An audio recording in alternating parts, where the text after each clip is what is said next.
आज हम अपरिमेय संख्या को संख्या रेखा पर प्रदर्शित करना सीखेंगे। हम जानते हैं √2 एक अपरिमेय संख्या है। तो इसके लिए हमें सबसे पहले पाइथागोरस पता होना चाहिए।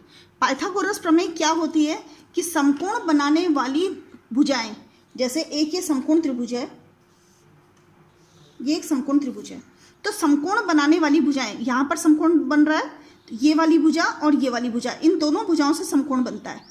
तो पाइथागोरस के अनुसार समकोण बनाने वाली भुजाओं के वर्गों का योग तीसरी भुजा के बराबर होता है। मतलब इस भुजा का योग, सपोज ये भुजा एक ए है, इस भुजा के वर्ग सपोज ये भुजा बी है, तो इन दोनों भुजाओं के वर्गों का योग ये जो तीसरी भुजा है इसके वर्ग के बराबर होगा। मतलब a की घात 2 प्लस b की घात 2, a का वर्ग b का वर्ग, ये दोनों के दोनों होंगे c के वर्ग के बराबर। ये पाइथागोरस कहता है। अब इसके अकॉर्डिंग यदि हम चले, हम यदि एक त्रिभुज बनाते हैं, किस टाइप का त्रिभुज में बनाते हैं कि एक ये भुजा बनाते हैं हम, एक सेंटीमीटर ले लो, 1 इंच ले लो, कोई से भी एक यूनिट ले लो, और ये भी हम 1 लेते हैं, तो ये तीसरी भुजा कितनी होगी? देखिए 1 का वर्ग प्लस 1 का वर्ग, यानी ये हो जाएगा तुम्हारा 2 का वर्ग। तो भुजा कितनी हो जाएगी? भुजा हो जाएगी आपकी √2। तो ये वाली जो भुजा हो जाएगी ये आपकी √2 निकल जाएगी। तो इसे हम संख्या रेखा पर किस प्रकार से प्रदर्शित करेंगे?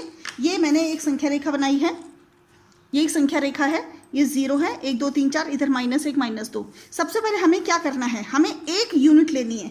तो हमने क्या लिया, ये 1 इकाई हमने इस साइड में ले लिया। अब इतनी ही 1 इकाई हम ऊपर लेंगे, तो ये हमने 1 इकाई ऊपर ले लिया। ये देखिए, तो देखो ये 1 ये हो गया और ये 1 ये हो गया। तो अब ये वाला जो कर्ण आएगा ये हमारा क्या आएगा? √2। तो अब इसको यदि हम मिला देते हैं, ये वाली जो भुजा आ गई ये √2 आ गई। इसे हमने संख्या रेखा पर बताना है, तो हम कैसे करके बताएंगे? इस √2 को नाप लेंगे, इस दूरी को नाप लेंगे।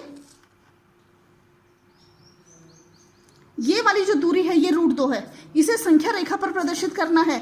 तो ये जो दूरी है, इस दूरी को हम चाप के द्वारा संख्या रेखा पर डालेंगे।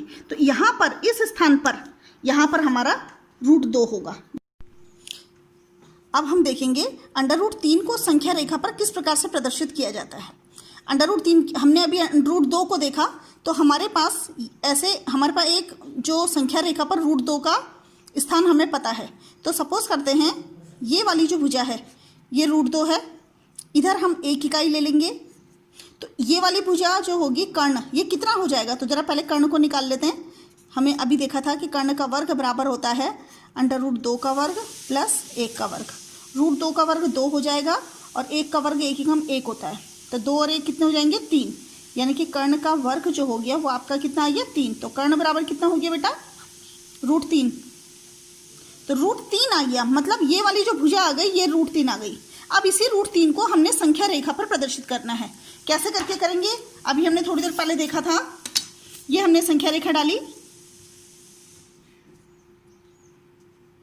ये संख्या रेखा है, ठीक है। यहाँ पर इस पे निशान लगाइए, 0 1 2 -1 -2, इस तरह से हम बनाए थे। तो ये आपका 0 है, ये आपने 1 बनाया, ये 2 बनाया, ठीक है। इधर -1 -2। तो हमें पता है कि √2 कहाँ पर है। √2 अभी हमने निकाला था, तो कैसे करके निकाला था?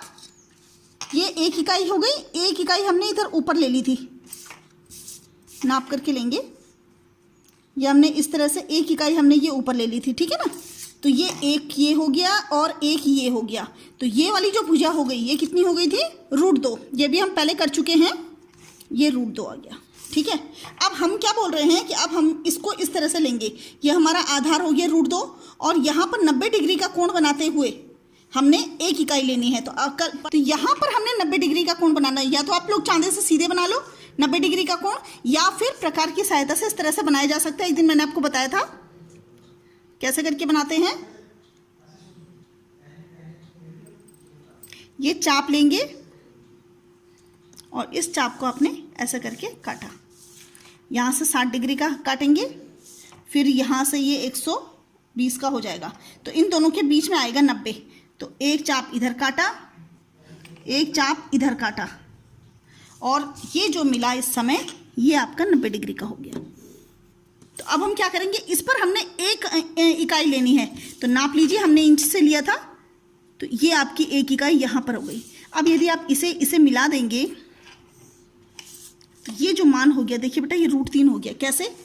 ध्यान से देखिए, ये √2 है, ये 1 है, तो इसमें देखो √2 और 1 से मिलकर के बनता है √3 का कर्ण, तो ये √3 कर्ण आपका बन गया। अब हमने इस √3 को संख्या रेखा पर बनाना है, तो कैसे करके बनाएंगे? वापस वही बात, यहाँ पर प्रकार रखो और इस √3 की दूरी को प्रकार की सहायता से ऐसे नाप लो और इसे चाप के द्वारा संख्या रेखा पर बना दीजिए। तो आपने देखा कि यहाँ पर जहाँ पर ये चाप कटा है, यहाँ पर ये √3 है। समझ में आया? तो इस तरह से ये √3 यहाँ पर है, तो देखिए √2 भी यहीं पर आया था, √3 भी यहीं पर आया था, इसका मतलब ये 2 से कम होता है। तो √2 का मान और √3 का मान 2 से कम होता है।